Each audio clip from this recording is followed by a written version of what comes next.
جی السلام علیکم، آپ دیکھ رہے ہیں پازیٹیو چینج۔ عمیر خان آپ کی خدمت میں حاضر ہے۔ کافی عرصے سے میں ویڈیوز نہیں بنا رہا تھا کیونکہ میں کچھ کاموں میں مصروف تھا اور آج کل میں امریکہ آیا ہوا ہوں۔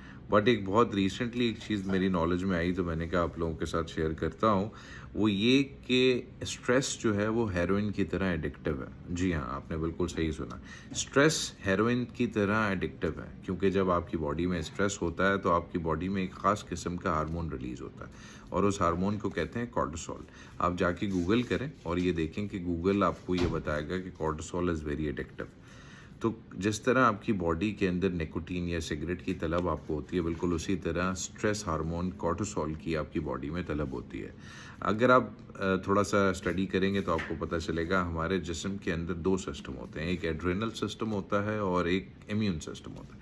جو امیون سسٹم ہوتا ہے وہ ہمارے جسم کو اندرونی بیماریوں سے، فار ایگزامپل اگر کوئی بیکٹیریا یا کوئی بھی چیز ہمارے جسم پہ حملہ آور ہے انٹرنلی تو ان سے فائٹ کرتا ہے، جبکہ ایڈرینل سسٹم جو ہوتا ہے وہ ہمیں ہمارے ارد گرد کے انوائرمنٹ کے اندر اگر کسی قسم کا کوئی خطرہ ہے تو اس کے بارے میں ہمیں بتاتا ہے۔ فار ایگزامپل اگر آپ کے گھر میں آگ لگ جائے تو آپ کی باڈی میں فوراً ایک ایڈرینل رش پیدا ہوتا ہے اور اس ایڈرینل رش کی وجہ سے آپ کی ہارٹ بیٹ تیز ہو جاتی ہے، آپ کی باڈی کے اندر بلڈ سرکولیشن بہت تیزی سے ہوتا ہے، جس کی وجہ سے آپ کے اندر ایک خاص قسم کی انرجی آتی ہے اور آپ بہت تیزی سے دوڑتے ہوئے بلڈنگ سے باہر نکل جاتے ہیں۔ لیکن یہ ایڈرینل رش ایک سرٹن ٹائم پیریڈ تک ہمارے لیے فائدہ مند ہوتا ہے، اگر یہی پرولونگ ہو جائے تو یہ ہمارے لیے بہت زیادہ نقصان دہ ہو سکتا ہے۔ تو ایڈرینل رش کی بات کرتے ہیں۔ ایڈرینل رش بیسکلی ہمارے جسم کے لیے بہت فائدہ مند ہوتا ہے اگر یہ شارٹ ٹرم پیریڈ کے لیے ہو، لیکن اگر یہ لانگ ٹرم پیریڈ میں ہمیں ہماری باڈی کے اندر کنٹینیوسلی ایڈرینل رش کریٹ ہو تو اس سے ہماری باڈی میں ایک خاص قسم کا ہارمون کریٹ ہوتا ہے جس کو کہتے ہیں کورٹیسول۔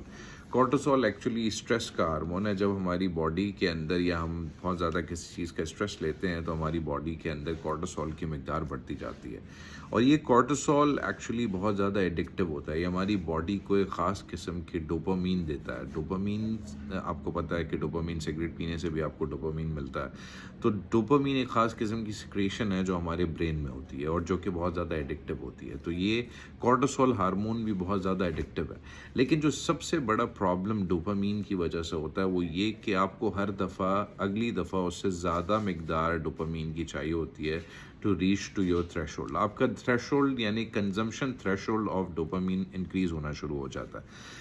تو یہ بہت زیادہ نقصان دہ ہے اگر کوئی شخص بہت زیادہ اسٹریس کے اندر ہے، کیونکہ آج کل پاکستان کے جیسے حالات ہیں تقریباً ہر دوسرا بندہ ہی جو ہے وہ اسٹریس میں رہتا ہے اور ہم we are not designed to be in stress for this kind of period and for a longer period.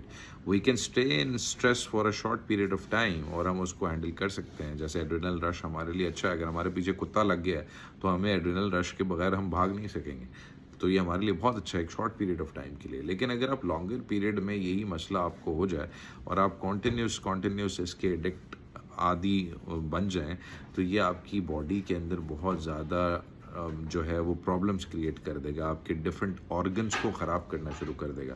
For example آپ کو ٹیکیکارڈیا جیسے دل کی بیماری شروع ہو سکتی ہے، آپ کو باڈی کے اندر آپ کا معدہ خراب ہو سکتا ہے، بہت سارے پرابلم ہو سکتے ہیں۔ تو یہ ایک اویئرنیس میسیج ہے ان لوگوں کے لیے جو کہ اس کو ریئلائز نہیں کرتے اور اس کے پیشنٹ ہوتے ہیں۔ اور اگر آپ کسی کو کہیں گے کہ یار تمہیں اسٹریس کا پرابلم ہے یا تم اس کے لیے کوئی میڈیسن لے لو تو وہ یہ سمجھے گا کہ بھائی مجھے پاگل کہہ رہا ہے، لیکن ایسا نہیں ہوتا، آپ پاگل نہیں ہوتے ہیں۔ یہ ایک کیمیکل امبیلنس ہے جو ایک سرٹن کنڈیشن سے گزرنے کی وجہ سے آپ کی باڈی کے اندر کریٹ ہو گیا ہے۔ اب آپ نے اس کیمیکل امبیلنس کو نارملائز کرنا ہے اور بہت کم لوگ ایسے ہوتے ہیں جو کہ پڑھ کے اور جو کہ اپنے آپ کو ٹرین کر کے ایکسرسائز کر کے اس سارے سسٹم سے باہر نکل آتے ہیں، لیکن not every one can do that so if you can not do that you should consult to a very good psychologist اور psychiatrist and you should start taking medicines which are recommended to handle this kind of cortisol levels, and they should become normalized in your body so that you can feel normal. تو یہ message صرف اس لیے تھا تاکہ میں ایک awareness create کروں۔ ایک چیز مجھے پتہ چلی ہے تو میں نے کہا میں آپ لوگوں کے ساتھ شیئر کروں۔ یہ بالکل اسی طرح ایڈکٹیو ہے جس طرح ہیروئن ایڈکٹیو ہوتی ہے اور اس کا جو پیشنٹ ہوتا ہے اس بیچارے کو بالکل نہیں پتہ چل رہا ہوتا کہ وہ بیمار ہے اور وہ کیا کر رہا ہے۔ تو میرا مشورہ یہی ہے کہ اگر آپ اپنے آس پاس کسی شخص کو ایسا دیکھتے ہیں جس کے اندر یہ پرابلمس ہیں اور ان پرابلمس کو آپ ریکگنائز کر سکتے ہیں، اس کے ڈفرینٹ